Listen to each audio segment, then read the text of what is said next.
Hello बच्चों, तो कैसे हैं आप लोग? आई होप आप लोगों की प्रिपरेशन अच्छी चल रही होगी। बच्चों, मैंने अपनी रिसर्च के बेस पे आप लोगों को प्रीवियस लेक्चर में ये बताया था कि फिजिक्स में कौन से ऐसे चैप्टर्स हैं, टॉप 10 चैप्टर्स जो सबसे ज़्यादा वेटेज लेकर आते हैं और लगभग लगभग 70% जो नीट का पेपर होगा फिजिक्स का, है ना, यानी कि लगभग लगभग 30 क्वेश्चन 45 में से वो इन 10 चैप्टर्स से आते हैं, है ना। अगर आपने ये वीडियो नहीं देखा है तो इसका डिस्क्रिप्शन बॉक्स में लिंक भी है और ऑलरेडी मेरे चैनल पे अपलोडेड है, तो ये वीडियो जरूर जाके देखें ताकि आपको ये पता चले कि आपको कौन से 10 चैप्टर्स सबसे पहले टारगेट करने हैं रिवीजन के टाइम में। आई होप आप लोगों ने पहले से ही सिलेबस कवर कर लिया है। अब हम लोगों को बेसिकली एक लास्ट पुश देना है अगले 2-3 महीने में, जिससे हम लोग नीट 2026 में अच्छा प्रिपेयर करें। बच्चों, अगर हम लोग करंट इलेक्ट्रिसिटी की बात करें तो करंट इलेक्ट्रिसिटी से 2025 में भी 3 क्वेश्चन आए थे और ऑन एन एवरेज भी 3 क्वेश्चन, यानी कि लगभग 7 to 8% जो पेपर रहता है वो करंट इलेक्ट्रिसिटी से रहता है। तो अगर 3 क्वेश्चन आ रहे हैं तो 4 भी आ सकते हैं, लेकिन ऐसा नहीं होगा कि करंट इलेक्ट्रिसिटी से एक ही क्वेश्चन आए। तो अगर 3 से 4 क्वेश्चन आ रहे हैं मतलब लगभग लगभग +12 से +16 मार्क्स तक आपको इस चैप्टर से मिल सकते हैं। बच्चों, हम लोग अपनी रिवीजन सीरीज जो है, जो नीट 2026 के लिए स्टार्ट करने जा रहे हैं आज से, और इसमें जो पहला लेक्चर मैंने आपके लिए टारगेट किया है वो करंट इलेक्ट्रिसिटी ही है। इस लेक्चर सीरीज में मैं आपको पूरा बेसिक से लेकर के नीट के लिए और एक कदम आगे ही नीट प्लस तक की प्रिपरेशन मैं आपको कराऊंगा, जिसमें आपको प्रीवियस ईयर क्वेश्चंस, सारे के सारे कंसेप्ट्स मैं आपको यहां पर पढ़ाऊंगा। अब आपका काम क्या है कि इस सीरीज को पूरे अच्छे से फॉलो करना, लाइन वाइज जो मैं चैप्टर्स डालता जा रहा हूं उन चैप्टर्स को कवर करते रहना, और कमेंट सेक्शन में ये जरूर बताना कि आपको इन चैप्टर्स में और क्या चीज मिसिंग लग रही है, जो आपको ज्यादा जानने की जरूरत है, या मुझे किस टॉपिक पे पहले लेक्चर बनाना चाहिए। ठीक है, बेसिकली मैं ये 10 लेक्चर्स तो कवर करने ही वाला हूँ, यानी कि ये 10 टॉपिक्स, 10 चैप्टर्स तो कवर करने वाला ही हूँ। इसके अलावा आपको कौन कौन से ऐसे चैप्टर्स लगते हैं जो हमें नीट के लिए कवर करने हैं, और ये जरूर कमेंट सेक्शन में कमेंट करके बताएं। बच्चों, इस सीरीज को फॉलो करते वक्त जरूर कॉपी और पेन साथ में लेकर के बैठे, लेकिन कॉपी और पेन से नोट्स बनाने नहीं है। Do not right any notes. ये नोट्स की जो पीडीएफ है, ये पीडीएफ मैं अपने टेलीग्राम लिंक पे डाल दूंगा। ठीक है, इस टेलीग्राम कम्युनिटी को ज्वाइन करिए। ये पूरे लेक्चर की पीडीएफ आपको वहीं पे as a short PDF form में मिल जाएगी। आप वहीं से इसको रिवाइज कर सकते हैं। बेटे, यही नोट्स आपके शॉर्ट नोट्स होंगे आगे आने वाले जितने भी दिन हैं। अगर आपको करंट इलेक्ट्रिसिटी से क्वेश्चन आएगा तो आप इसी शॉर्ट नोट्स को रिवाइज करेंगे और बार बार अपने टेस्ट को देंगे, जितने भी टेस्ट आप देना चाहते हैं, और फिर टेस्ट देने के बाद टेस्ट को एनालाइज करेंगे और देखेंगे कि ये शॉर्ट नोट्स आपकी कितनी अच्छे से हेल्प कर रहे हैं। तो जरूर इस सीरीज को डेडिकेटली जो फॉलो करेगा, मैं गारंटी देता हूं कि उसके इस सीरीज से बहुत सारे क्वेश्चंस नीट में आसानी से आने वाले हैं और वो आसानी से अपना सिलेक्शन ले सकता है। तो चलिए स्टार्ट करते हैं।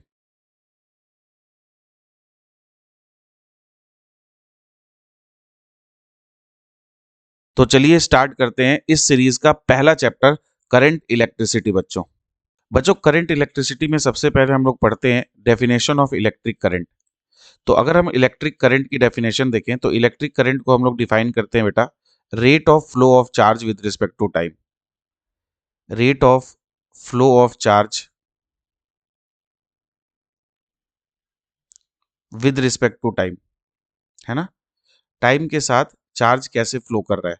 सो बच्चों हम लोग लिखते हैं instantaneous current D Q by D T. और बेटे यही इंस्टेंटेनियस करंट को अगर हम किसी टाइम इंटरवल के लिए लिख दें, टाइम इंटरवल के लिए, तो हम लोग बोलते हैं इसे एवरेज करंट।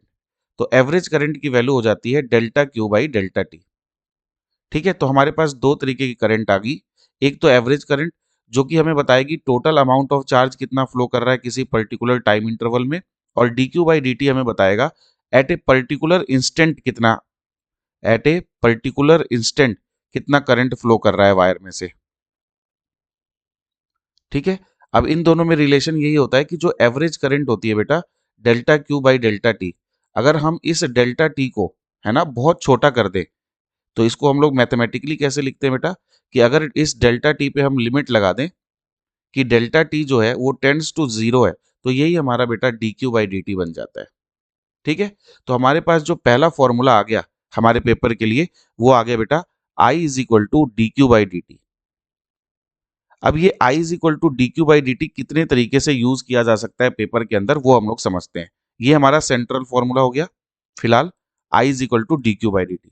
अब देखो बेटा, सबसे पहली चीज तो ये हो सकती है कि इफ आपको charge as a function of time given हो, है ना, charge as a function of time given हो, तो जब भी आपको charge as a function of time given हो, आप क्या करिए, इस फंक्शन को डिफरेंशिएट कर दीजिए, differentiate with respect to time.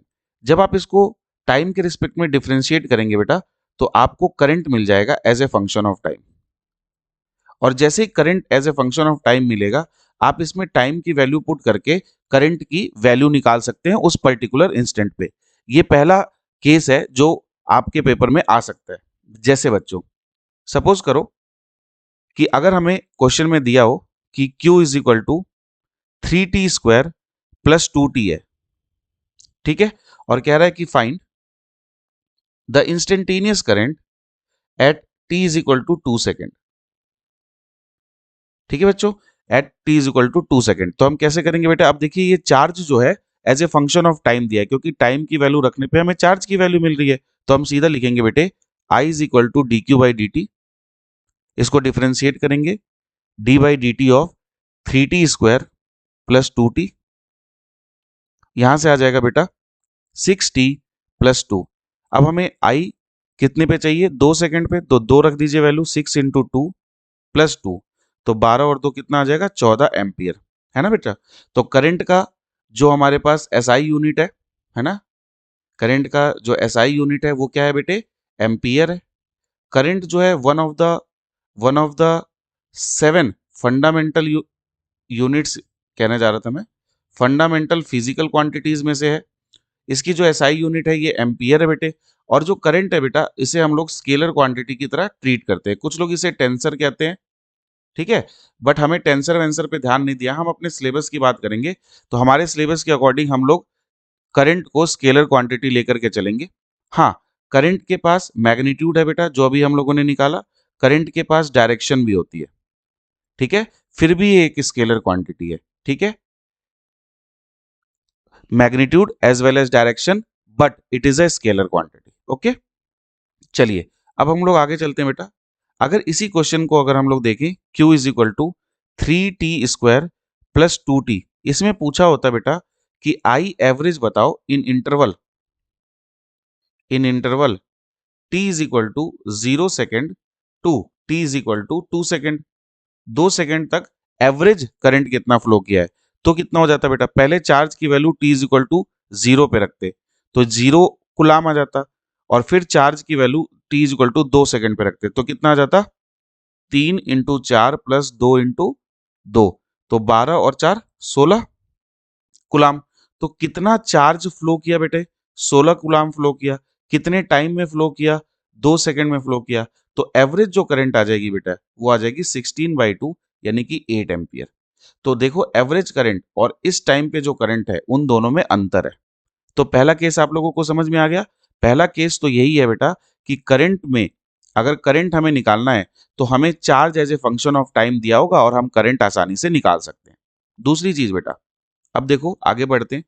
अगर हम इस फॉर्मूले को एक और तरीके से यूज करें, I is equal to D Q by D T, तो बेटे इसको हम ऐसे भी लिख सकते हैं ना, I into d T is equal to D Q.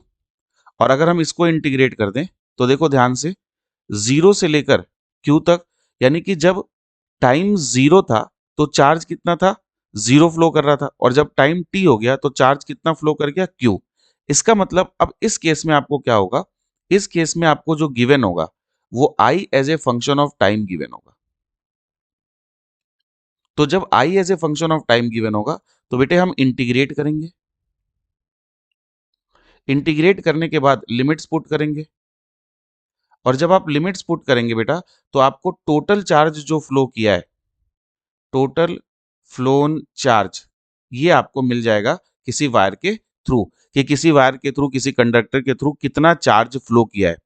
तो जब भी आपको I as a function of time दिया जाए तो आपको उसको क्या कर देना है बेटा, सिंपली इंटीग्रेट कर देना है और उससे आपको मिल जाता है कि कितना चार्ज जो है वो फ्लो कर गया है। जैसे एक क्वेश्चन देखते हैं। सपोज करो बेटा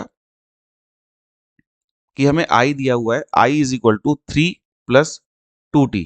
ठीक है, ये कोई करंट है जो किसी कंडक्टर के थ्रू फ्लो कर रही है, किसी कंडक्टर के थ्रू फ्लो कर रही है।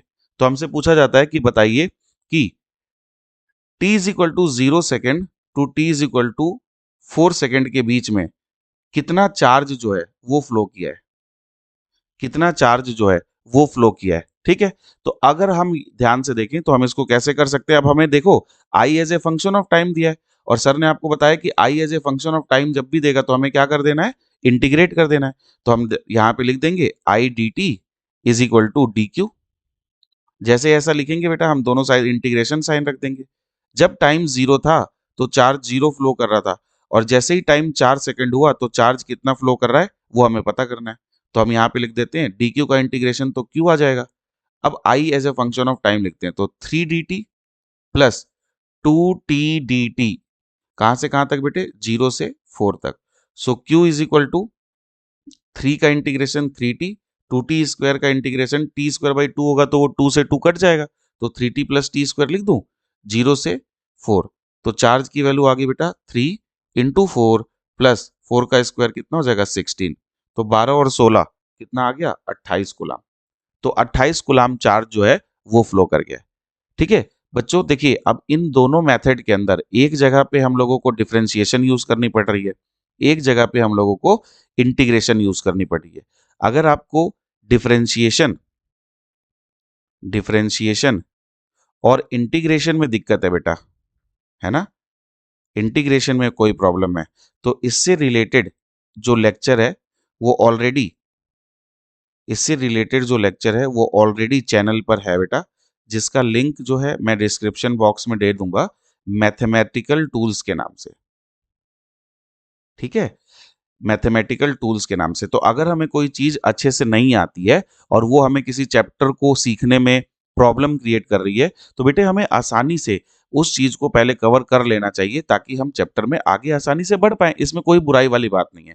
तो आप जाके डिफरेंशिएशन और इंटीग्रेशन एक बार रिवाइज कर लो और उसके बाद वापस आके देखोगे तो ये और आसानी से आपको क्वेश्चन समझ में आने लगेंगे। ठीक है बेटे, अब ध्यान से देखो, ये जो हमारे पास है I is equal to D Q by D T, इसके दो केसेस तो हमने देख लिए, इसको और कैसे वो लोग यूज कर सकते हैं। अब ध्यान से देखो बेटे, अगर मैंने लिखा है I is equal to D Q by D T तो हम इसको ऐसे लिख रहे हैं ना, D Q by D T. इसका मतलब क्या है बेटा, जैसे ही हम बेटा किसी टर्म के साथ डी बाई डी लिखते हैं, इसका मतलब ये है कि वो टर्म जो है वो ग्राफ में स्लोप को इंडिकेट कर रही है। किसको इंडिकेट कर रही है, स्लोप को। इसका मतलब हम ये कह सकते हैं कि जो इंस्टेंटेनियस करंट की वैल्यू है वो हमें कैसे मिल सकती है, वो हमें मिल सकती है slope of charge versus time के कर्व से। Slope of charge versus time के कर्व से। तो चार्ज वर्सेस टाइम का अगर हमें कर्व दिया है तो उसका जो स्लोप होगा बेटा वो हमें क्या देने वाला है, इंस्टेंटेनियस करंट देने वाला है। ठीक है, ये चीज समझ में आई। ये इसका एक मैथमेटिकल सिग्निफिकेंस हो गया। दूसरी बात, अगर I D T is equal to D Q है बेटा और हम इसको इंटीग्रेट करके लिख रहे हैं डी क्यू का integration is equal to I D T का इंटीग्रेशन। तो हमें पता है 0 से Q और 0 से T के लिए ये तो हमें पता है कि बेटा ये Q आ जाएगा। इसको हम लिख रहे हैं 0 से T इंटू आई डी टी। तो अब इसका मैथमेटिकल सिग्निफिकेंस क्या है, इसका मैथमेटिकल सिग्निफिकेंस ये बेटा कि जब हम लोग इंटीग्रेशन लिखते हैं तो इंटीग्रेशन का मतलब हो गया एरिया अंडर कर्व। तो एरिया अंडर कौन सा curve, current versus time curve. Area under current versus time curve, कहां से कहां तक, फ्रॉम जहां पे लिमिट दी है बेटा 0 टू T, जहां पे लिमिट दी है। तो अगर मेरे पास कोई करंट वर्सेस टाइम का कर्व है बेटा, है ना, मान लो ये करंट है और ये टाइम है, इसमें मेरे को किसी 0 से लेके दी है, मान लो कभी T1 से T2 भी दे सकता है। तो T1 से T2 तक अगर चार्ज पूछ रहा हो तो हम इतने दूर का ये एरिया निकालते हैं बेटा और यही हमें टोटल चार्ज जो फ्लो किया है वो देता है ना। जैसे मैं आपको एक एग्जाम्पल के थ्रू बताता हूँ, एक एग्जाम्पल के थ्रू बताता हूँ। देखो बेटा, सपोज करो कि मुझे एक करंट वर्सेस टाइम ग्राफ दिया है, ठीक है, करंट वर्सेस टाइम ग्राफ दिया है। तो अगर करंट वर्सेस टाइम ग्राफ दिया है आई वर्सेस टी, है ना, और वो ग्राफ कुछ ऐसा है बेटा। तो टी इज इक्वल टू 0 पे जो करंट है वो 10 एम्पियर से, ये एम्पियर में है, और टाइम जो है बेटे ये सेकंड में है। और जब टाइम 4 सेकंड हो गया है तो करंट 0 हो गई है। तो पूछ रहा है find the total charge, find the total charge flowing through wire, flowing through wire in given time interval, in given time interval। ठीक है बेटे, तो ये हमें पता करना है। तो अब देखो, मैंने आपको यहां पे बताया कि भैया अगर हमारे पास करंट वर्सेस टाइम का कर्व है तो उसका एरिया निकाल दो जिस इंटरवल तक के लिए चार्ज चाहिए। तो हमें 0 से अगर 4 इंटरवल तक के लिए चाहिए तो मुझे इस ट्राइंगल का एरिया चाहिए बच्चों। अगर इस ट्राइंगल का एरिया चाहिए तो मैं आसानी से लिख सकता हूं कि भैया जो नेट चार्ज फ्लो करेगा वो फ्ले करेगा half of base into height, इसका एरिया है ना। तो कितना हो जाएगा बेटा, हाफ ऑफ बेस कितना है 4, और हाइट कितना हो जाएगा 10, तो यह आ जाएगा 20 कुलाम। तो ये आसानी से हम लोग कह सकते हैं कि 20 कुलाम चार्ज जो है वो फ्लो कर गया है। ठीक है बच्चों, तो अब मैं आपको एक हल्का सा यहाँ पे सारा समराइज करके दे रहा हूं। सो अगर D Q by D T हमें दिया है, अगर हमें D Q by D T दिया है, तो अगर वो charge as a function of time बोल रहे हैं तो आप डिफ्रेंशिएट कर दो और आपको मिल जाएगा I as a function of time. अगर बच्चों उन्होंने I as a function of time दिया है तो आप उसको इंटीग्रेट कर दो और आपको मिल जाएगा charge as a function of time. ठीक है, अगर बेटे उन्होंने आपको आई वर्सेस टी का कर्व दिया है तो इसका एरिया आपको टोटल चार्ज फ्लो करके देगा। अगर बच्चों उन्होंने चार्ज वर्सेस टी का कर्व दिया है तो इसका slope at any instant, at any point आपको क्या देगा बेटा, इंस्टेंटेनियस करंट की वैल्यू देगा। एक और चीज बच्चों, हमें पता है कि I is equal to D Q by D T होता है या delta Q by delta T है, और हमें ये भी पता है जो टोटल चार्ज फ्लो करता है वो इलेक्ट्रॉन्स की वजह से फ्लो कर रहा है। तो यहाँ पे एनी बाई टी भी कई बार पूछ लेता है कि भाई इतने चार्ज या इतना नंबर ऑफ इलेक्ट्रॉन्स फ्लो किए हैं किसी वायर के थ्रू, तो बताओ कि जो करंट है वो कितनी करंट आ रही है। ठीक है, तो इस तरीके से भी क्वेश्चन पूछा जा सकता है। एक और अच्छा क्वेश्चन मैं आप लोगों को देता हूं, ये क्वेश्चन आप लोग जरूर सॉल्व करके मुझे कमेंट करिएगा इसका आंसर। ठीक है, कमेंट द आंसर। बच्चों क्वेश्चन ये कह रहा है कि हमारे पास एक इलेक्ट्रॉन है, ठीक है, जो एक सर्कुलर ऑर्बिट में चक्कर काट रहा है। तो मान लो हम लोग ले लेते हैं, तो बोर मॉडल है। तो बोर मॉडल में क्या होता है बेटा, एक इलेक्ट्रॉन जो है वो चक्कर काट रहा होता है एक प्रोटॉन के या न्यूक्लियस के, है ना। तो अब ये जो इलेक्ट्रॉन है हाइड्रोजन एटम में, ये इस सर्कुलर ऑर्बिट के जिसकी रेडियस हमें दी हुई है बेटा 5.3 इंटू 10⁻⁻11 मीटर, इसमें रिवॉल्व कर रहा है किसी स्पीड v से। जो स्पीड है बेटा 2.2 इंटू 10⁻6 मीटर पर सेकेंड। तो आपको बताना है कि what is the current generated in the orbit, what is the current generated in the orbit. और जो अच्छे बच्चे हैं वो इस चीज को थोड़ा सा और ले जाएं और ये मुझे बताएं कि जब ये करंट इसमें जन्म लेगी, इस ऑर्बिट के अंदर करंट जन्म लेगी, तो what is the magnetic moment of the loop.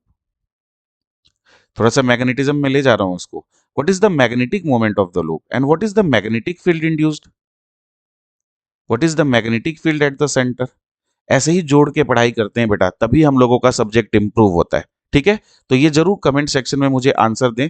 आप तीनों के आंसर दे सकते हैं कि what is the current, what is the magnetic moment and what is the magnetic field जो कि जनरेट हो रही है at the centre of the current. तो ऑब्वियसली ऑर्बिट में जनरेट होगा, लेकिन मैग्नेटिक फील्ड जो है वो जनरेट होगी सेंटर ऑफ द लूप पे, और मैग्नेटिक मोमेंट जो आएगा वो किसका आएगा बेटा, इलेक्ट्रॉन का आएगा। ठीक है, तो इस तरीके से हम लोग कह सकते हैं। अब चलते हैं आगे। आगे जो हम लोग बात पढ़ते हैं बेटा करंट के अंदर, वो पढ़ते हैं ड्रिफ्ट वेलोसिटी, है ना, ड्रिफ्ट वेलोसिटी। तो ड्रिफ्ट वेलोसिटी क्या होती है?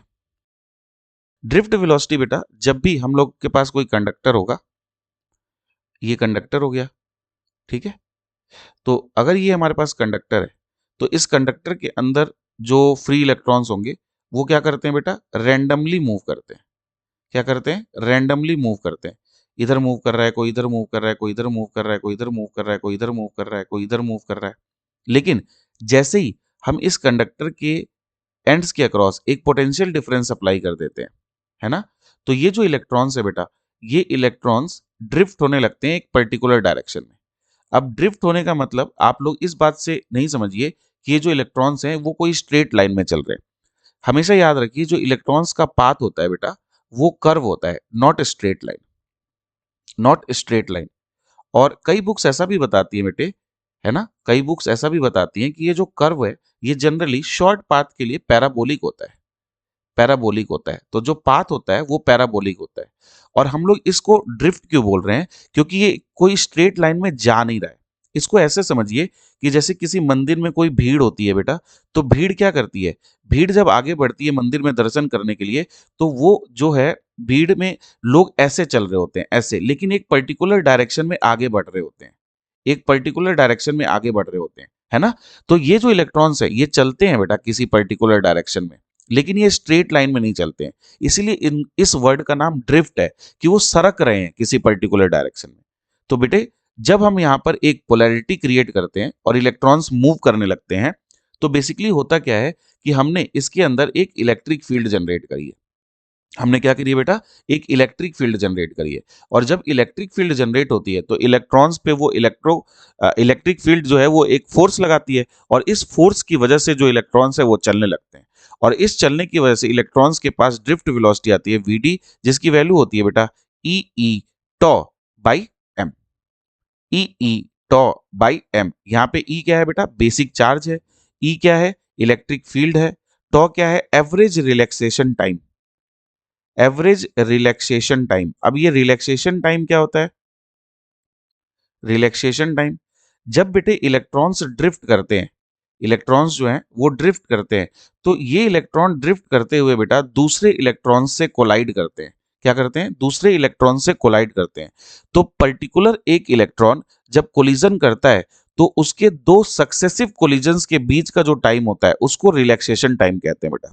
सो relaxation time is the is the time between two successive collision, two successive collision of electrons, successive collision of electron। ठीक है बेटा, कोलिजन ऑफ अ इलेक्ट्रॉन। यहीं पे मैं आपको बता देता हूं बेटा, ये जो कोलिजन होता है ना इलेक्ट्रॉन का, ये कोलिजन ही रिस्पॉन्सिबल है किसके लिए? ये कोलिजन ही रिस्पॉन्सिबल है बेटा फॉर रेजिस्टेंस, फॉर रेजिस्टेंस। तो कंडक्टर के अंदर जो रेजिस्टेंस होता है जब करंट फ्लो कर रही होती है, तो इलेक्ट्रॉन्स जब ड्रिफ्ट होते हैं तो इलेक्ट्रॉन्स आपस में टकराते हैं, और इलेक्ट्रॉन्स के आपस में टकराने की वजह से उनके बीच में बेटा कोलिजन होता है ना। कोलिजन जो होता है, टकराने की वजह से कोलिजन नहीं होता, मतलब टकराते हैं तो कोलिजन होता है। और ये जो कोलिजन होता है ये इनके चलने को रोक रहा है, इसीलिए उसी को हम लोग रेजिस्टेंस बोलते हैं, या रेजिस्टेंस का रीजन बोलते हैं। आ रही है बेटा? कुछ बुक्स इसको वीडी को बाई 2m भी लिखती है, वो जो है वो गड़बड़ है। आपको ये ई ई टॉ बाई एम ही याद रखना है, जहां पे m जो है वो मास है ऑफ इलेक्ट्रॉन। ठीक है बेटा, mass of electron. So V D is equal to E E tau by M. अब बच्चों, ये जो ड्रिफ्ट वेलोसिटी है इसको करंट के साथ भी रिलेट किया गया है। करंट के साथ कैसे रिलेट करता है? N E A V D. So this is the relation between drift velocity and current. Relation between drift velocity and current.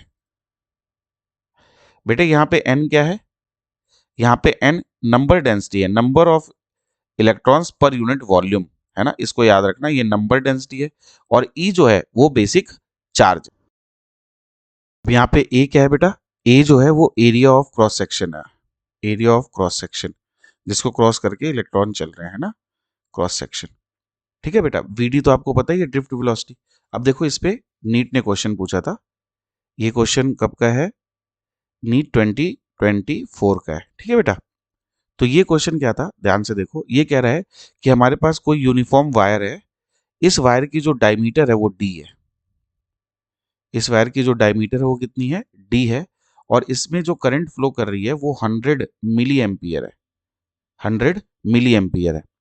और यहां पर इस समय जो ड्रिफ्ट वेलोसिटी है इलेक्ट्रॉन्स की वो v है।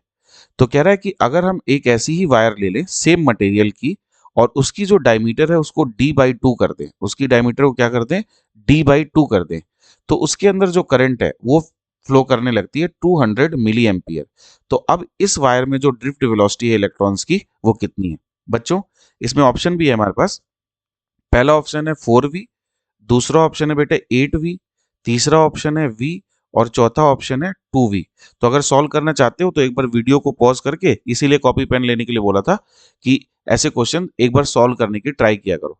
तो देखो बेटा, वीडियोस को है ना मूवी की तरह मत देखो, सब्जेक्ट मूवी की तरह देखने से नहीं आता है, कॉपी पेन लेके सॉल्व करने से सब्जेक्ट आता है। तो साथ साथ सॉल्व करते चलो, वीडियो थोड़ी लंबी होने वाली है, क्योंकि मैं एकदम से आपको है ना 2 मिनट का शॉर्ट वीडियो दे करके पूरा सब्जेक्ट नहीं समझा सकता हूँ, सब्जेक्ट समझने में समय लगता है और कॉपी पेन चलाना पड़ता है ना। तो आप चलाइए और जरा देखिए आपका ये क्वेश्चन सॉल्व हो गया, और जैसे ही सॉल्व हो तुरंत कमेंट सेक्शन में बताना कि हाँ मेरा सॉल्व हो गया था।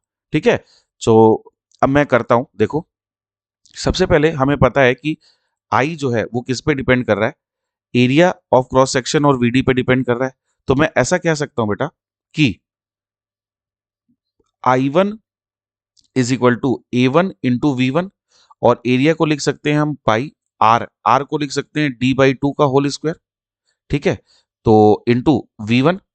ठीक है, और I2 को हम लोग लिख सकते हैं बेटा A2V2, तो पाई इंटू डायमीटर आर का स्क्वायर, तो आर पहले बाई डी था तो अब d/4 का स्क्वायर कर दूं, सो d/4 का स्क्वायर। अब ड्रिफ्ट वेलोसिटी v2 है।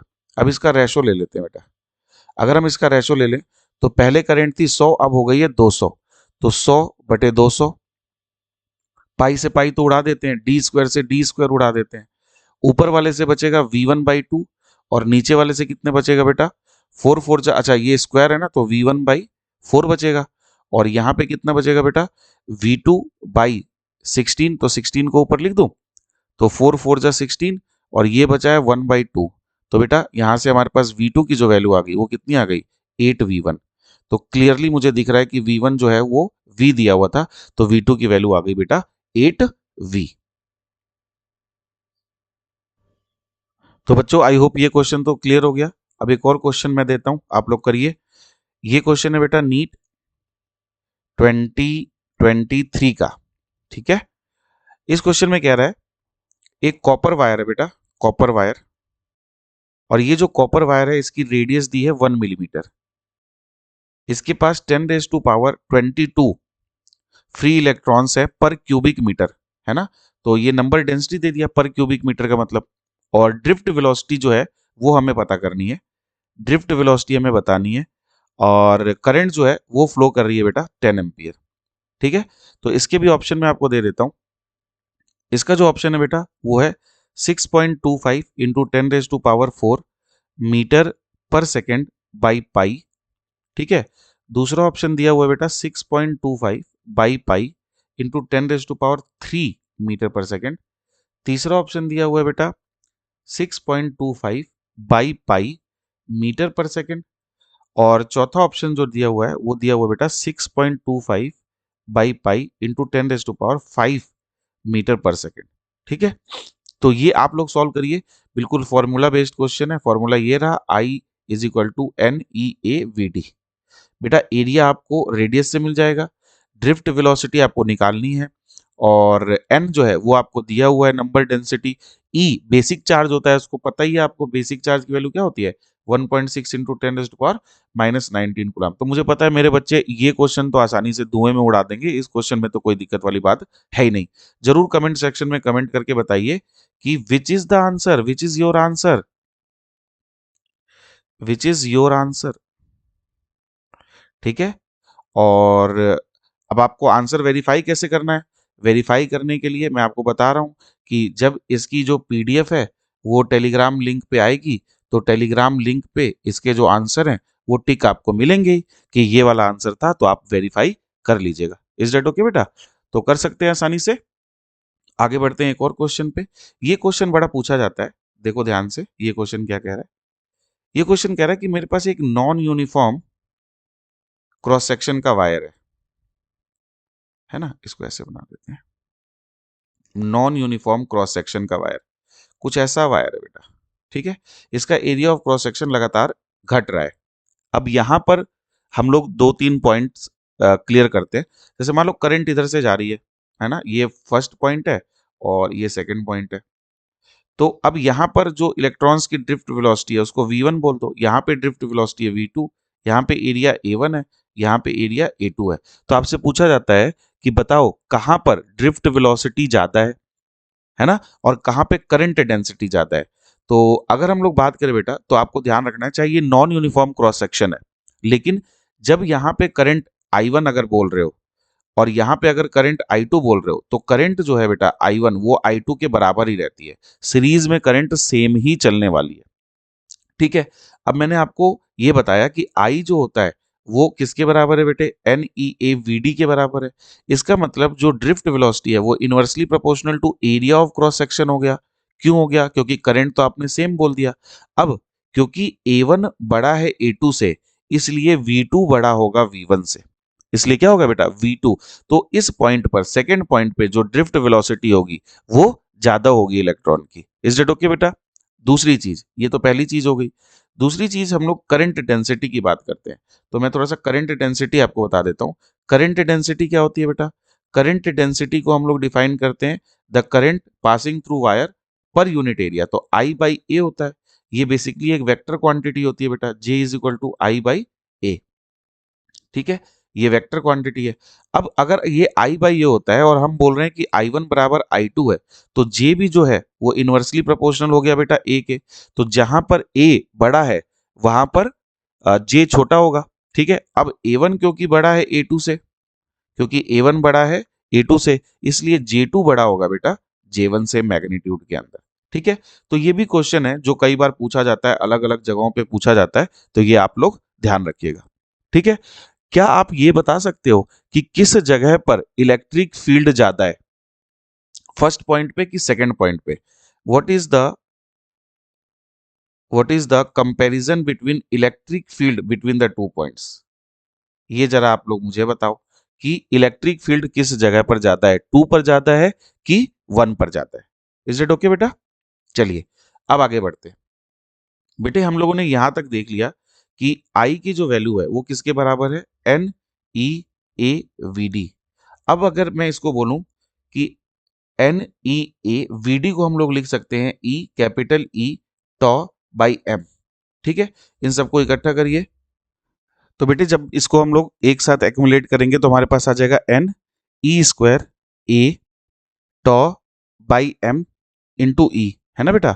अब इस A को नीचे ले आओ, तो I बाई A क्या बन जाएगा, NE² tau by M into E।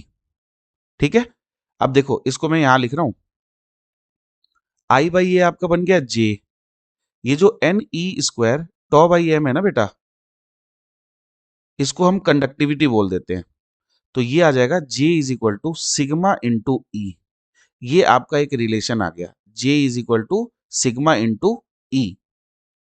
तो बच्चों अब यहां पर सिग्मा क्या है, sigma is the conductivity, sigma is the conductivity of the material, है ना।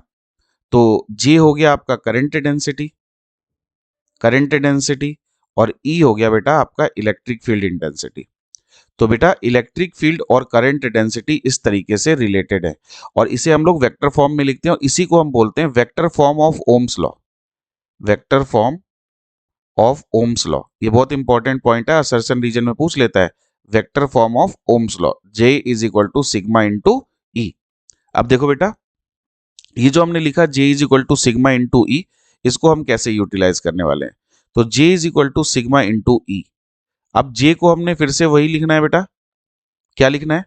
J is equal to I by A, तो इसको लिख दिया आई बाई ए। सिग्मा हमारे पास क्या है? कंडक्टिविटी, इसको हम 1 बाई रेजिस्टिविटी लिख सकते हैं। और इलेक्ट्रिक फील्ड क्या होती है? Electric field potential difference upon में एल होती है, जिन दो पॉइंट्स के बीच में वो पोटेंशियल डिफरेंस क्रिएट किया गया है।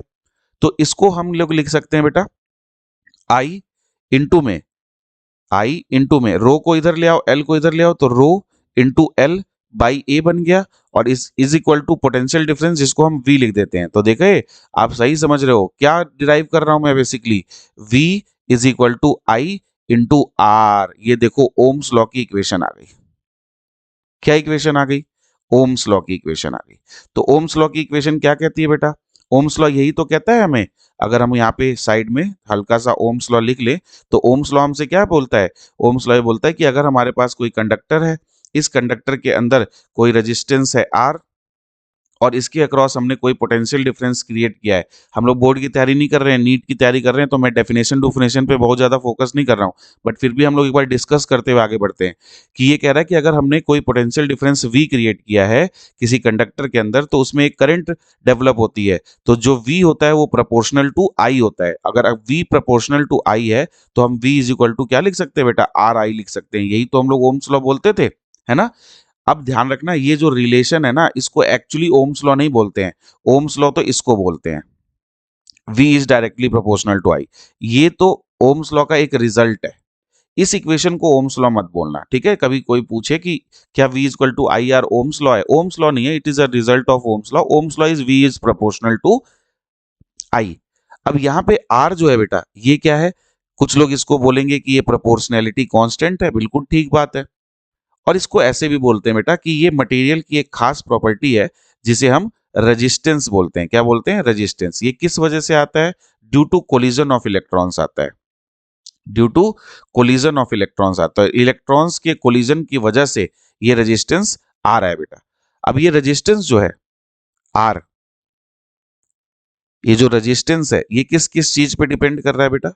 Resistance of a material depends on, सबसे पहले तो आपने देख लिया, लेंथ पे डिपेंड कर रहा है, एरिया पे डिपेंड कर रहा है। इसका मतलब कुल मिला के कह सकते हैं डायमेंशन ऑफ वायर पे डिपेंड कर रहा है, डायमेंशंस ऑफ वायर पे डिपेंड कर रहा है। दूसरा बेटा ये डिपेंड करता है नेचर ऑफ मटेरियल पे, नेचर ऑफ मटेरियल पे। ये मटेरियल का क्या नेचर है? क्यों बेटा? क्योंकि मटेरियल का जो नेचर होगा उसी से रेजिस्टिविटी डिसाइड होगी। क्या डिसाइड होगी? रेजिस्टिविटी। और रेजिस्टिविटी की वजह से रेजिस्टेंस भी आएगा। What is resistivity? Resistivity is the resistance of a material when its length is 1 unit and area of cross section is 1 unit. तो जब हमारे पास कोई वायर होती है, इस वायर का, जब हमारे पास कोई वायर होती है, इस वायर का लेंथ भी हम लोग बेटा 1 यूनिट ले लेते हैं, 1 मीटर, और एरिया ऑफ क्रॉस सेक्शन भी 1 मीटर स्क्वायर ले लेते हैं, तो उसका जो रेजिस्टेंस होता है उसी को रेजिस्टिविटी बोलते हैं प्यारे बच्चों। उसी को क्या बोलते हैं? रेजिस्टिविटी। ठीक है? रेजिस्टेंस जो होता है बेटा, इसकी एसआई यूनिट क्या होती है? इसकी एसआई यूनिट ओम होती है, और इसी वजह से रेजिस्टिविटी की एसआई यूनिट ओम मीटर हो जाती है। क्या हो जाती है बेटे? ओम मीटर। तो फिर से याद रख लो, रेजिस्टेंस किस किस चीज पे डिपेंड कर रहा है? रेजिस्टेंस डिपेंड कर रहा है नंबर 1 लेंथ पे, नंबर 2 एरिया पे, और नंबर 3 नेचर ऑफ मटेरियल पे। इसके अलावा भी बेटा रेजिस्टेंस जो है वो डिपेंड करता है ऑन टेम्परेचर, ऑन टेम्परेचर। अब टेम्परेचर पे रेजिस्टेंस कैसे डिपेंड करता है? देखो बेटा, टेम्परेचर पे एक्चुअली डिपेंड करती है रेजिस्टिविटी। कैसे डिपेंड करती है रेजिस्टिविटी? रेजिस्टिविटी टेम्परेचर पे डिपेंड करती है rho is equal to rho naught 1 plus alpha delta theta से। कैसे डिपेंड कर रही है बेटा? Rho is equal to rho naught 1 plus alpha delta theta, जहां पे बेटा अल्फा क्या है? Temperature coefficient of resistivity, temperature coefficient of resistivity. ठीक है? Temperature coefficient of resistivity. Delta theta क्या है बेटा? Delta theta increase in temperature है। जनरली हम इंक्रीज इन टेम्परेचर लेते हैं, आप डिक्रीज भी ले सकते हो, ऐसी कोई बड़ी बात नहीं है। तो delta theta increase in temperature है। और रो नॉट क्या है? रो नॉट जो है वो रिफरेंस रेजिस्टिविटी कह सकते हैं, या इसको हम बोल सकते हैं बेटा resistivity at at theta naught temperature. Theta naught temperature है ना, जब टेम्परेचर की वैल्यू आप चेंज करके थीटा करोगे, है ना भाई, इसको टी से भी लिख सकते हैं, कोई ये मत सोचना कि सर टेम्परेचर कब से थीटा से भी लिखते हैं टेम्परेचर को, है ना, 2 साल से 3 साल से पढ़ रहे हो आप लोग, ये चीज पता होगी आप लोगों को। अब देखो, इसको अगर हम रेजिस्टेंस के टर्म में लिखें तो यही चीज हम लोग रेजिस्टेंस के टर्म्स में R is equal to R naught 1 + α∆θ, या अगर आप इसको लिखना चाहो R नॉट इंटू 1 + α∆θ - θ लिख सकते हो बेटा। तो जब आपका टेम्परेचर थीटा नॉट है तब आपका रेजिस्टिविटी आर नॉट है, और रेजिस्टेंस आर नॉट है। जब आपका टेम्परेचर थीटा हो जाएगा तो आपकी रेजिस्टिविटी रो हो जाएगी और रेजिस्टेंस आर हो जाएगा। अब देखो बेटा, ये जो आपका अल्फा है ना, टेम्परेचर कोफिशिएंट ऑफ रेजिस्टिविटी, ये सारा गेम खिलाता है। टेम्परेचर कोफिशिएंट ऑफ रेजिस्टिविटी क्या होता है? Temperature coefficient of resistivity, temperature coefficient of resistivity बताता है बेटा change in resistivity, change in resistivity, change in resistivity of a material, of a material, है ना, when its temperature is increased by, temperature is increased by 1 degree Celsius. जब इसका temperature किसी material का 1 degree Celsius जो है वो change होगा, तो उसकी change in resistivity per unit resistance या पर यूनिट रेजिस्टिविटी कितनी है, वो आपका कहलाता है बेटा टेम्परेचर कोफिशिएंट ऑफ रेजिस्टिविटी। तो अगर हम यहां से इसका फॉर्मूला निकालना चाहे तो निकाल सकते हैं बेटा, rho is equal to rho naught plus rho naught into alpha delta theta होगा। तो यहां से हम लिख सकते हैं rho minus rho naught by rho naught is equal to alpha delta theta. तो बेटा ये हो गया change in resistivity per unit resistivity per unit change in temperature is alpha, is alpha. अब इस अल्फा पे ही डिपेंड करता है, इस अल्फा पे ही डिपेंड करता है कि हमारा जो रेजिस्टेंस है वो बढ़ेगा कि घटेगा टेम्परेचर के साथ किसी मटेरियल का। Is it okay? तो रेजिस्टिविटी या रेजिस्टेंस टेम्परेचर पे भी डिपेंड करता है, ये आपको मेरे को ये चीज बतानी थी। अब आप ध्यान से देखो, ये जो अल्फा है बेटा, ये अलग अलग मटेरियल के लिए अलग अलग तरीके से बिहेव करता है। जैसे जो अल्फा है कंडक्टर्स के लिए, कंडक्टर्स के लिए जो अल्फा होता है बेटा वो पॉजिटिव होता है। अगर कंडक्टर्स के लिए अल्फा पॉजिटिव होगा, है ना, कंडक्टर्स के लिए क्या होगा, अल्फा अगर पॉजिटिव होगा, तो बेटा कंडक्टर्स के लिए जो रेजिस्टेंस है या रेजिस्टिविटी है वो कैसे लिखेंगे हम लोग, rho is equal to rho naught plus rho naught into alpha positive है और आपने टेम्परेचर इंक्रीज किया है तो डेल्टा थीटा भी पॉजिटिव है अगर आपने टेम्परेचर को इंक्रीज किया है। तो अब आप देखो कि जो ओरिजिनल वैल्यू है उसमें कोई वैल्यू ऐड हो रही है जो कि पॉजिटिव है, तो वो वैल्यू आपकी जो न्यू वैल्यू आ रही है वो ओरिजिनल वैल्यू से बड़ी हो जाएगी। इसीलिए जब टेम्परेचर इंक्रीज होता है बेटा, जब टेम्परेचर इंक्रीज होता है ना, अगर टेम्परेचर इंक्रीज होता है तो resistance and hence resistivity hence resistance increase होता है बेटा कंडक्टर्स के केस में, है ना, कंडक्टर्स के केस में जो रेजिस्टेंस है वो इंक्रीज हो जाता है। अब कंडक्टर्स के केस में रेजिस्टेंस जो है वो कैसे इंक्रीज होता है, ऐसे इंक्रीज होता है बेटा। अगर हम कॉपर के लिए देखें तो रेजिस्टेंस जो है वो ऐसे इंक्रीज होता है ना। तो अगर आपका अल्फा पॉजिटिव है किसी मटेरियल का, अल्फा क्या है, पॉजिटिव है, तो उसका रेजिस्टेंस टेम्परेचर के साथ इंक्रीज होगा। इसका लॉजिक क्या है, लॉजिक ये है बेटा कि जब टेम्परेचर इंक्रीज होता है तो कोलिजन फ्रीक्वेंसी इंक्रीज हो जाती है, कोलिजन फ्रीक्वेंसी इंक्रीज हो जाती है, इलेक्ट्रॉन्स आपस में ज्यादा कोलाइड करने लगते हैं। जब आपस में ज्यादा कोलाइड करने लगेंगे तो उनका चलना मुश्किल हो जाएगा, उनका चलना मुश्किल हो जाएगा, और चलना मुश्किल हो जाएगा यही तो रेजिस्टेंस है। चलना मुश्किल होगा, चलना मुश्किल होगा तो यही रेजिस्टेंस है। तो जितना ज्यादा कोलाइड करेंगे चलना उतना ज्यादा मुश्किल होगा, उतनी कम करंट आ पाएगी, यानी रेजिस्टेंस बढ़ गया। ठीक है बेटे, यही कंडक्टर्स के अलावा अगर हम लोग सेमीकंडक्टर्स या इंसुलेटर्स की बात करें बेटा, सेमीकंडक्टर्स या इंसुलेटर्स की बात करें तो सेमीकंडक्टर्स और इंसुलेटर्स के केस में जो हमारे पास अल्फा होता है बेटा वो नेगेटिव होता है। वो क्या होता है, नेगेटिव होता है। तो जब सेमीकंडक्टर्स की बात करते हैं या इंसुलेटर की बात करते हैं तो अल्फा नेगेटिव हो जाता है, और अल्फा नेगेटिव होने के लिए जब हम R naught plus R naught into negative रख देते हैं यहाँ पर, और पॉजिटिव है ये तो डेल्टा थीटा पॉजिटिव है क्योंकि थीटा इंक्रीज कर रहा है, ठीक। तो ये वैल्यू जो आती है वो रो नॉट में से कोई वैल्यू सब्ट्रैक्ट होने लगती है, कोई वैल्यू सब्ट्रैक्ट होने लगती है, तो जो नई वैल्यू है वो छोटी हो जाती है ओरिजिनल वैल्यू से। इसलिए आपका जब टेम्परेचर बेटा इंक्रीज करता है तो resistivity and hence the resistance decrease करता है in case of semiconductor and insulator बेटा, in case of semiconductor and insulator. इस बात का आपको ध्यान रखना है।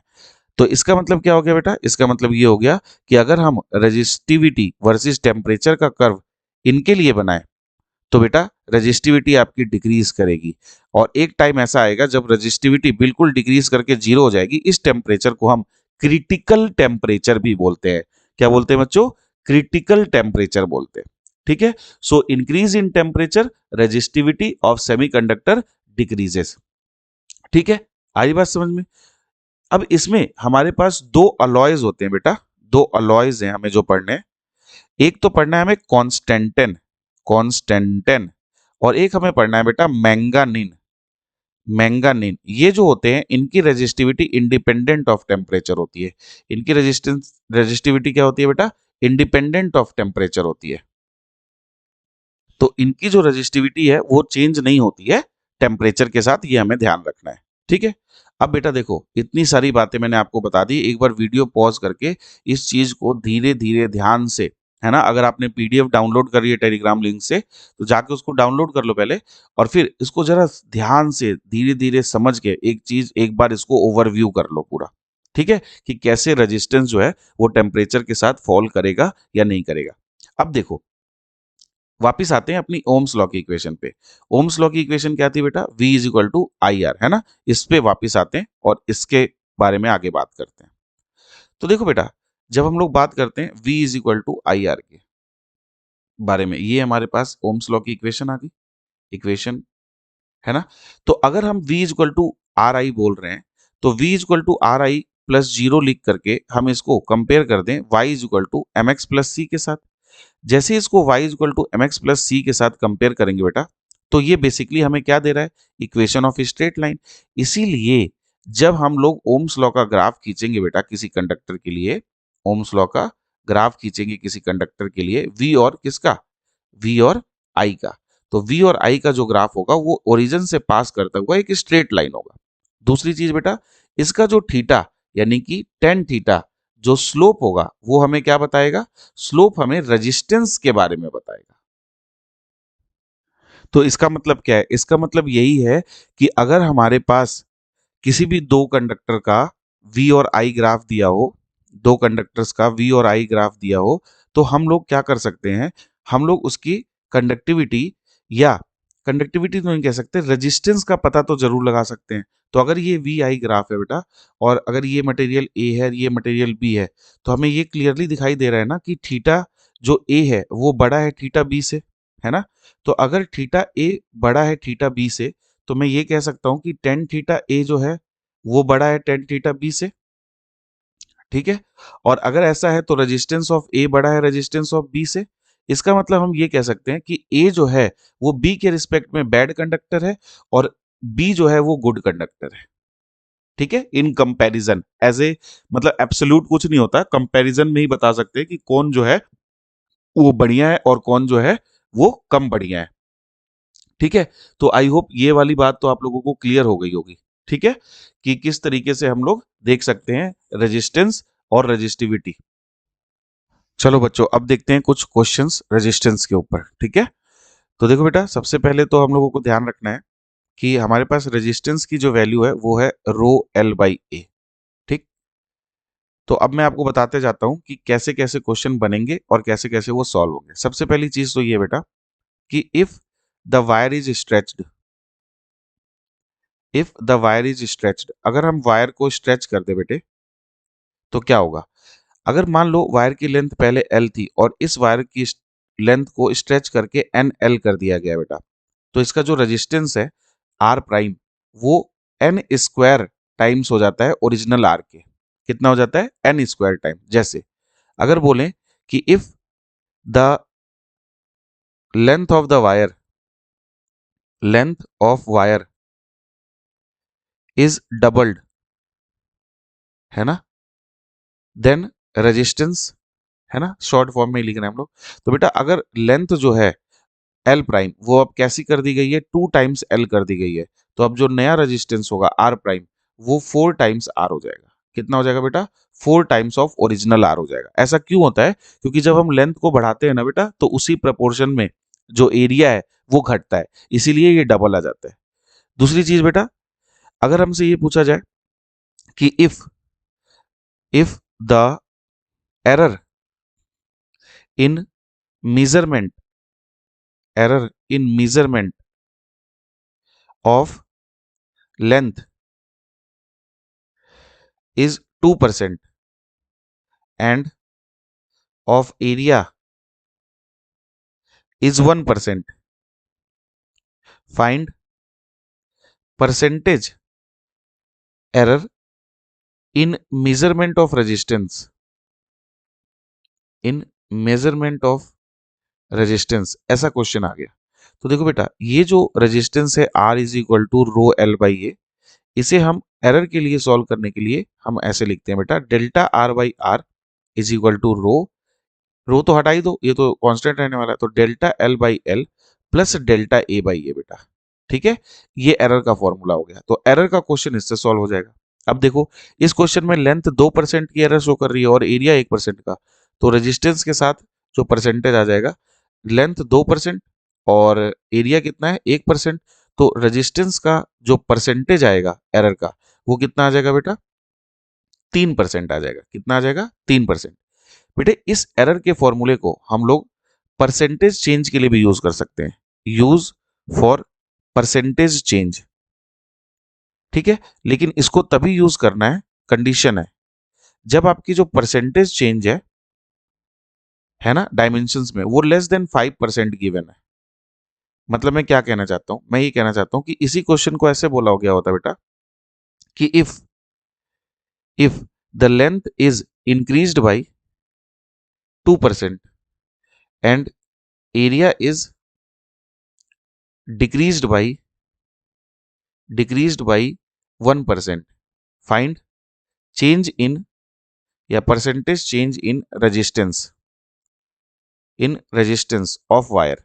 अगर ऐसा क्वेश्चन आया होता बेटा तो हम यही एरर वाला ही फॉर्मूला उठा सकते हैं, delta R by R is equal to delta L by L. लेकिन एरर तो पॉजिटिव होती है हमेशा, चेंज नेगेटिव भी हो सकता है, तो ये एरिया जो है आपकी बार वो डेल्टा माइनस लेना पड़ेगा बेटा हमें, तो माइनस डेल्टा ए बाई ए, ये परसेंटेज चेंज के लिए फॉर्मूला हो गया। ठीक है, तो अब हम लोग लिख सकते हैं delta R by R relative change is equal to, अब लेंथ में कितना है बेटे 2% और एरिया में कितना है 1% डिक्रीज, तो जो डिक्रीज होगा बेटा उसे हम नेगेटिव में लिखते हैं, उसे क्या लिखते हैं नेगेटिव में, तो -1%। ठीक है, तो माइनस माइनस प्लस हो जाएगा, क्योंकि देखो यहाँ पे ऑलरेडी एक माइनस है ना, तो माइनस इंटू -1%, तो ये कितना हो जाएगा बेटा 3%। और ये क्योंकि पॉजिटिव आ रहा है तो इसको हम बोलेंगे कि ये इंक्रीज है। ये क्या है, इंक्रीज है, तो रेजिस्टेंस जो है वो 3% इंक्रीज कर गया है। रेजिस्टेंस क्या है, 3% इंक्रीज कर गया है। Is that okay? तो इस तरीके के क्वेश्चंस जो है बेटा आते हैं रेजिस्टेंस से। तो अगर हम लोग ध्यान से देखें तो रेजिस्टेंस को हम लोग ऐसे लिख सकते हैं बेटा, रेजिस्टेंस हो गया रो एल बाई ए। तो हम लोगों ने एक फॉर्मूला तो ये बना लिया कि एरर का अगर क्वेश्चन आ गया तो हम लोग लिख सकते हैं delta R by R is equal to delta L by L plus delta A by A. बच्चों यही ध्यान रखना, एरर में ही कई बार एरिया की जगह ना डायमीटर वगैरह के बारे में पूछ लेता है। तो delta R by R is equal to delta L by L plus, अगर एरिया को पाई आर स्क्वायर के टर्म्स में लिखेंगे तो पाई आर स्क्वायर का 2 डेल्टा आर बाई आर हो जाएगा, जहां पे आर क्या है, रेडियस है। इस चीज का ध्यान रखना, रेडियस के हिसाब से पूछ लेता है। अगर इसी को हम परसेंटेज चेंज का क्वेश्चन माने तो परसेंटेज चेंज के क्वेश्चन में delta R by R is equal to delta L by L minus delta A by A से सॉल्व होगा। इसमें इंक्रीज को पॉजिटिव लिखना है और डिक्रीज को नेगेटिव लिखना है, ये बात ध्यान रखना है।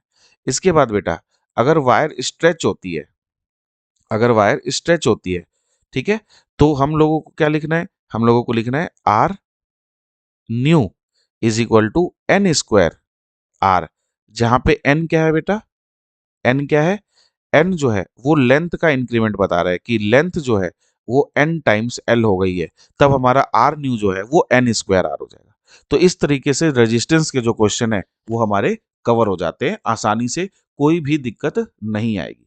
ठीक है, तो कर लोगे आसानी से। जैसे एक क्वेश्चन मैं पूछता हूं, अगेन ये क्वेश्चन तुम लोगों के लिए है, इसको सॉल्व करके इसका आंसर भी कमेंट सेक्शन में देना। ठीक है, तो ये जो क्वेश्चन है बेटा, कह रहा है a copper wire is stretched to make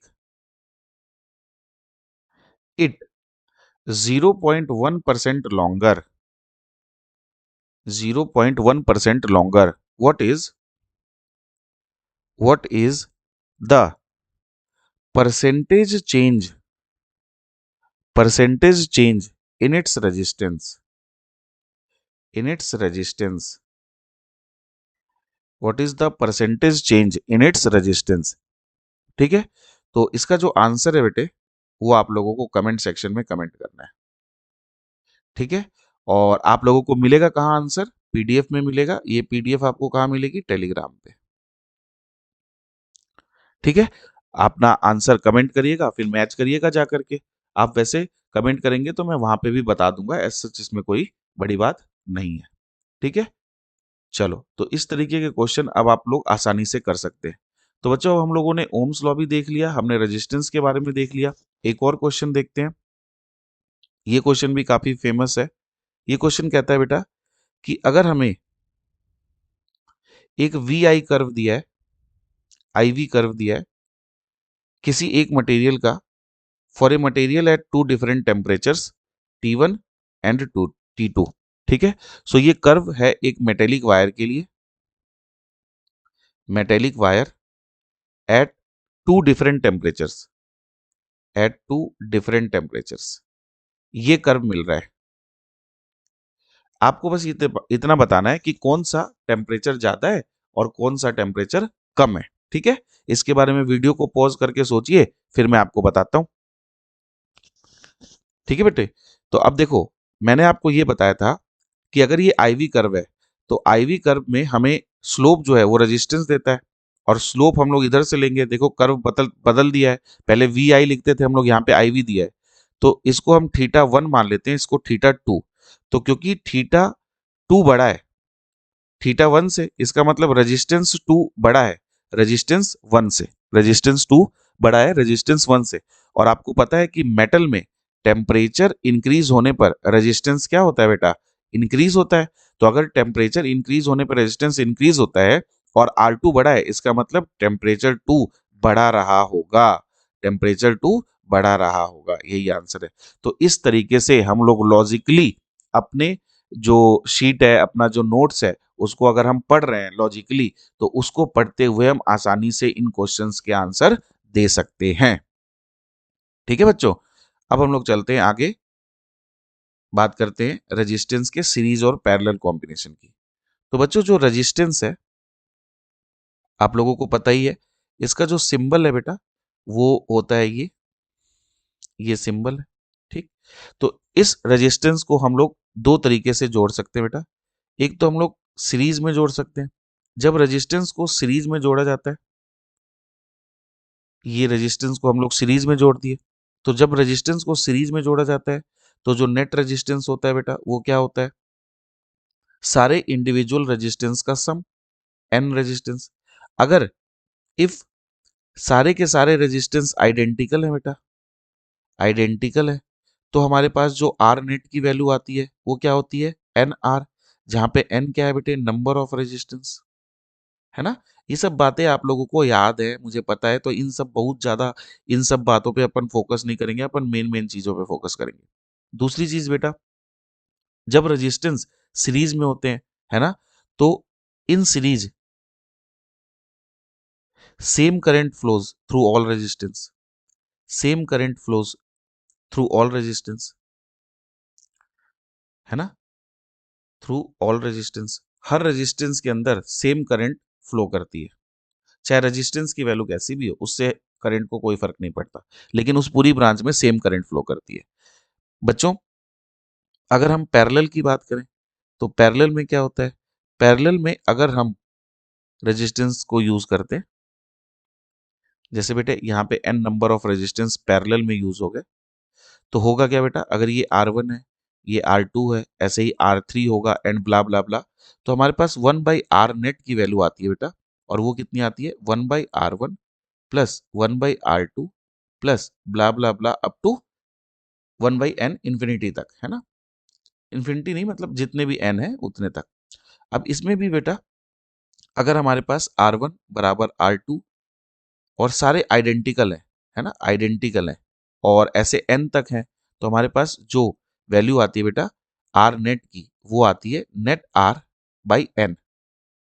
ठीक है, इसका मतलब मैं क्या कहना चाह रहा हूँ, इसका मतलब ये कहना चाह रहा हूँ कि मान लो ये रेजिस्टेंस 6 ओम का है, ये रेजिस्टेंस 6 ओम का है, ये रेजिस्टेंस भी 6 ओम का है, और हमारे पास ये तीनों रेजिस्टेंस पैरेलल कनेक्टेड है।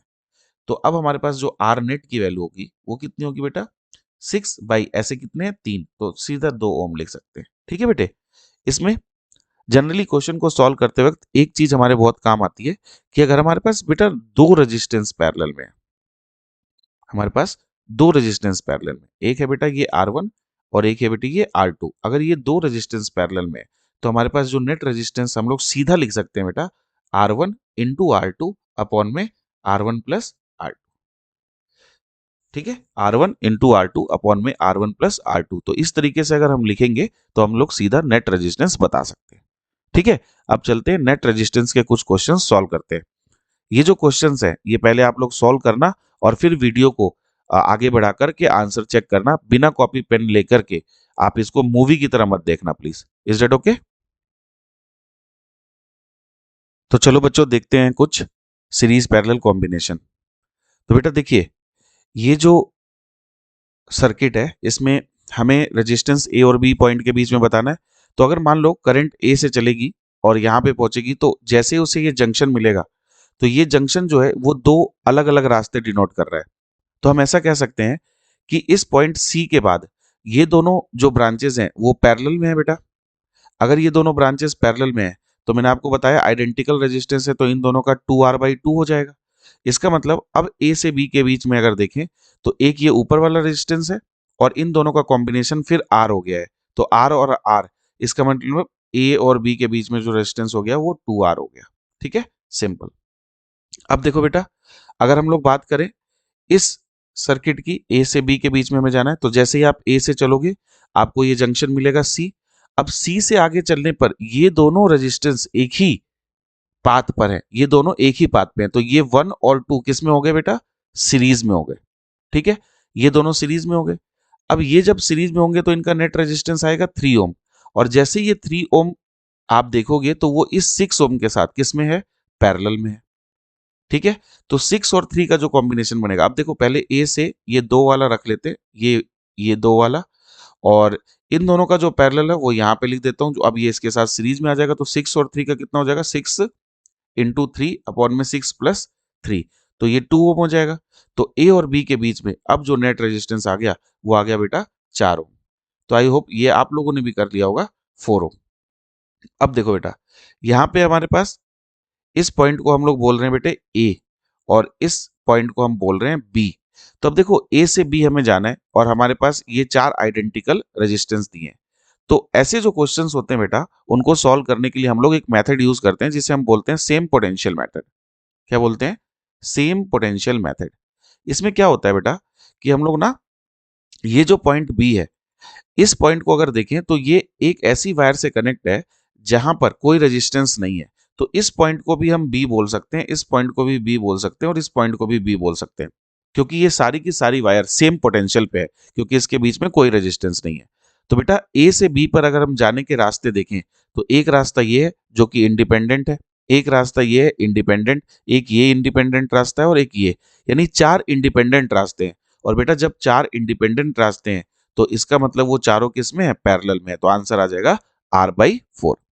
लेकिन इसी क्वेश्चन को अगर तुम इसमें देखोगे इस एग्जाम्पल में, तो ए से बी पर जाने के लिए आपको पहले कहां पहुंचना पड़ेगा? आपको पहले सी पे पहुंचना पड़ेगा या ओ पे पहुंचना पड़ेगा।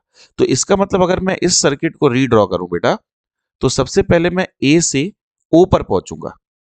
कहां पहुंचूंगा? ओ पर पहुंचूंगा। ये रेजिस्टेंस आर हो गया।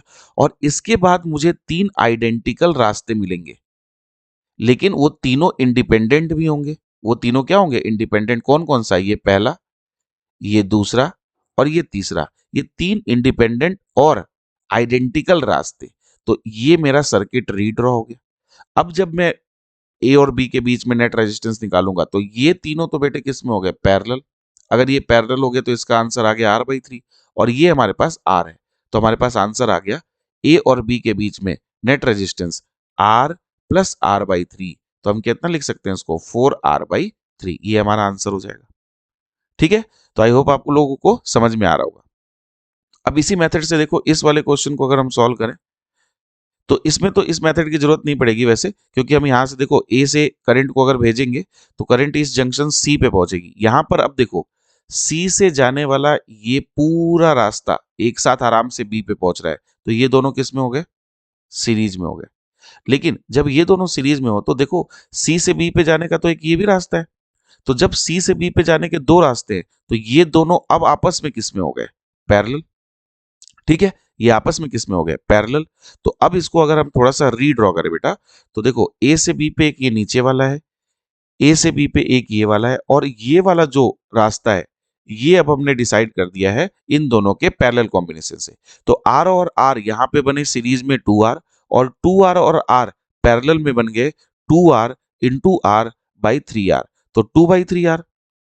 अब ये जो 2/3R है, इसको ध्यान से देखो, ये 2/R इस R के साथ सीरीज में है।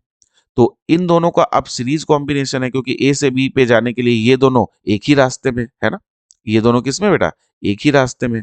तो अगर ये दोनों एक रास्ते में है, तो अब ए से बी पे जाने का एक तो ये रास्ता बचा और एक ये रास्ता बचा। इस तरीके से हम सर्किट को बेटा रिड्यूस करते हैं। ये R हो गया, और 2R/3 और R कितना आ जाएगा? 5R/3। सीरीज में सीधा ऐड कर देंगे। अब हमारे पास ए और बी के बीच में जो नेट रेजिस्टेंस आ गया बेटा, उसको हम लिख सकते हैं कितना? 5R/3 इंटू आर अपॉन में 5R/3 प्लस में R। तो ये कितना आ जाएगा? 5R²/3 इंटू में यह आ जाएगा 3/8R। तो जो भी कटे काट दो, आंसर आ गया 5R/8। से अगर हम ए से चलेंगे, तो क्या ये पॉइंट भी ए है और क्या ये पॉइंट भी ए है? सेम पोटेंशियल मेथड से अगर हम यहां से चलेंगे, तो ये पॉइंट बी है, और ये इस वायर के ऊपर से जा रहा है, तो ये पॉइंट भी बी है। अब अगर ध्यान से देखो, तो ए और बी के बीच में एक ये रेजिस्टेंस जो कि इंडिपेंडेंट है, ए और बी के बीच में एक ये रेजिस्टेंस जो कि इंडिपेंडेंट है, और ए और बी के बीच में एक ये रेजिस्टेंस जो कि इंडिपेंडेंट है। तीनों इंडिपेंडेंट रेजिस्टेंस है बेटा ए और बी के बीच में। और अगर तीनों इंडिपेंडेंट रेजिस्टेंस है, तो सर ने आपको बताया इंडिपेंडेंट रेजिस्टेंस जो होते हैं, इंडिपेंडेंट रास्ते जो होते हैं, वो आपस में क्या होते हैं? पैरेलल। तो हमारा आंसर आ जाएगा R/3। बहुत आसानी से, है ना। ठीक है, तो इस तरीके से कर सकते हैं। ए है तो ये पॉइंट भी ए होगा, अगर ये बी है तो ये पॉइंट भी बी होगा। तो ए और बी के बीच में एक ये रास्ता है इंडिपेंडेंट, ए और बी के बीच में एक ये रास्ता है इंडिपेंडेंट, ए और बी के बीच में एक ये रास्ता है इंडिपेंडेंट। तो सेम पोटेंशियल मेथड से इसका भी आंसर क्या आ गया बेटे? R/3। ठीक है, इस लेक्चर में बेटा हम लोग यहीं तक करेंगे। जल्दी ही मैं इसका लेक्चर नंबर 2 या पार्ट नंबर 2 अपलोड करूंगा, जिसमें हम लोग क्या क्या डिस्कस करेंगे। ध्यान से देखो, ओम्स लॉ से related circuit solving, circuit solving. ठीक है, और दूसरा हम लोग उसमें करेंगे बेटा किरचॉफ्स लॉ से रिलेटेड सर्किट सॉल्विंग, और हम देखेंगे उसमें सेल्स, फिर हम देखेंगे पावर। ठीक है, पावर में हम प्रिंसिपल ऑफ बल्ब भी देखेंगे। तो लेक्चर 2 के लिए आप लोग अभी अगर चैनल को सब्सक्राइब नहीं कर रखा है, तो चैनल को सब्सक्राइब करें। जैसे ही आपका इसका पार्ट 2 आए, आप उस पे आ सकते हैं, देख सकते हैं उसको। और पीडीएफ जो है, नोट्स जो है, वो आपको टेलीग्राम पे मिलेगी, तो टेलीग्राम चैनल भी ज्वाइन कर लें। ठीक है, और दूसरी बात मैं ये बताना चाहता हूँ, ये जो लेक्चर सीरीज में आपको 10 चैप्टर्स की वेटेज वाइज जो मैं डालने वाला हूँ, इसको जरूर फॉलो करें बेटा। 30 questions out of 45 questions sure shot सिर्फ इस 10 चैप्टर से हो जाएंगे। तो अगर इस 10 चैप्टर को जल्दी से हम कवर कर लें तो बाकी के चैप्टर्स को आसानी से कवर करने के लिए हमारे पास बहुत टाइम बच जाएगा। आई होप आपको ये लेक्चर पसंद आया। आई होप आप इस सीरीज को लेकर के एक्साइटेड है। मिलते हैं नेक्स्ट लेक्चर में। अगर आपको इस सीरीज से लेकर कोई भी सजेशन है तो प्लीज वो कमेंट बॉक्स में जरूर लिख करके बताएं। तब तक के लिए हैव ए ग्रेट डे।